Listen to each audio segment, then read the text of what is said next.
अक्सर देखा है हमने, घर में काम करने वाली औरतों के बारे में लोगों के ख्यालात। छोड़ो इन बातों को, चलो सीधे कविता पर ही आते हैं। समझ जाओगे आप खुद ही। कविता का शीर्षक है गृहिणी। अब्दुल, मैं और मेरी दीदी मोहल्ले चाहे अलग हो मगर एक ही स्कूल में साथ जाते, कक्षाएं भी एक ही थी। पिछले साल दीदी फेल जो हुई थी। हमारे यूनिफॉर्म सफ़ेद बेदाग होते रोज़ाना। हमारे टिफ़िन मनपसंद वानगी से भरे होते रोज़ाना।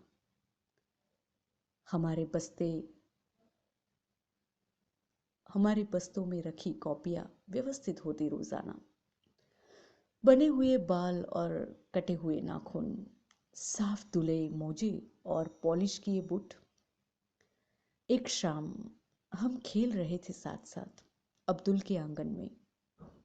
उसके पिताजी बतिया रहे थे किसी मेहमान से। चाय पीता वो शख्स पूछ रहा था उनसे, क्या करती है अब्दुल की वालिदा? उसके पिताजी ने फट से कहा, कुछ भी नहीं, घर संभालती है बस। सुनकर भी हमने खेलना जारी ही रखा। दीदी ने भी।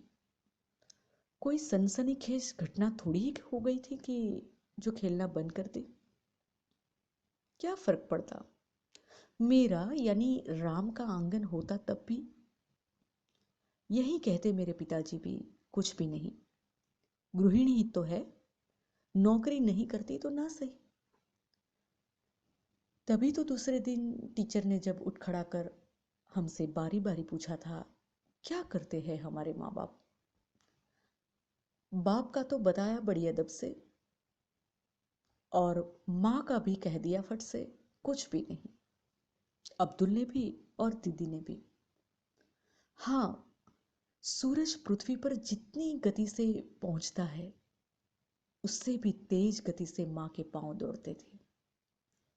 शक्कर वाली चाय, बिना शक्कर की चाय, अदरक वाली चाय, इलायची वाली चाय, कॉफी, काढ़ा। दीवारों पर लगे जालों को साफ करती थी माँ, या उलझनों के जाले साफ कर रिश्तों में खड़ी दीवारें गिराती थी। मटके में रोज पानी भरती थी, या उस पर उतरते गैरों के गुस्से को भरती थी भीतर। फला अनाज में कीड़े पड़े हैं, फला पौधों को धूप चाहिए, फला पौधे को छांव चाहिए, फला दिन को फला आने वाले हैं, उसके बारे में सोचती रहती थी। कौन सा बच्चा कितने दिन में कितना इंच बढ़ा, उसकी खबर रखती थी बस। कौन सी कमीज का बटन टूटा है, किस पैंट की चेन टूटी है, कहाँ से बखिया उधेड़ गई है, उस पर नजर रखती थी बस। बुद्धिजीवी होती तो सोचती, अभिव्यक्ति की आजादी, अपने अधिकार, नारीवाद और विवादों के बारे में। लेकिन उसकी सोच का दायरा ही कितना, रसोई घर से आंगन जितना। वह कौन सा प्रमाण देती अपने बुद्धिजीवी होने का? शब्दकोश जो नहीं पढ़ती थी कभी, ले देकर एक ही शब्द तो आता था उसे, घर।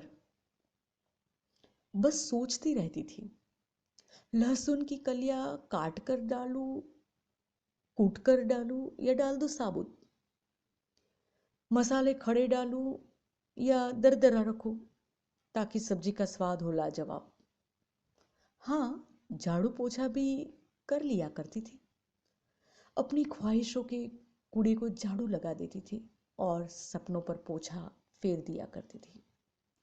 बस सोचती रहती थी, कौन सा कपड़ा धूप में सुखाना है, फिर छांव में रखना है। कड़ी धूप में जाकर बार बार देखती थी ताकि फीके ना पड़ जाए रंग उसके, भले उसकी ही चमड़ी का रंग पड़ जाए काला। हाँ, देखा तो था उसकी शादी के एल्बम में उसे, जब वह लड़की थी, माँ नहीं थी, बड़ी खूबसूरत दिखती थी। और फिर हमारे स्टूपिड से सवालों की जड़िया, तुम्हारी शादी में हमारी फोटो क्यों नहीं है? बच्चों के टेढ़े सवालों के जवाब देना भी भला कोई काम होता है? पिताजी जितनी कहाँ होती है हर वह व्यस्त। उसके पास तो रहता है वक्त ही वक्त। ऊपर से सर पर मौसम के 3 सास का हुक्म। जाड़ों का काम, गर्मी में आचार वेफर मसाले, बारिश का काम। घर में कोई चीज हो ना हो, पता ही कहाँ चलने देती थी। जादूगर जो थी, मांगो वो हथेली पर रख देती थी। सच कहूं, किसी भी माँ को चाहे कितने ही पक्के आते हो पहाड़े, उसे गिननी आती ही नहीं।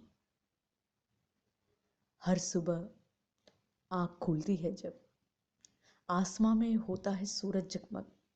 इतवार जो नहीं होता आसमां में, कौन सी बड़ी बात है जो उसकी भी नहीं होती छुट्टी। फिर एक दिन माँ मर गई। नई कक्षा के नए टीचर ने पूछा, क्या करते हैं हमारे माँ बाप? अब्दुल का वही रटा रटाया जवाब फट से, कुछ भी नहीं। मगर इस बार दीदी की आंखें डबडबाई और लड़खड़ाई मेरी जुबान। हमारे दिल धड़क रहे थे, हम सांस ले रहे थे, मगर कहाँ थी जिंदा।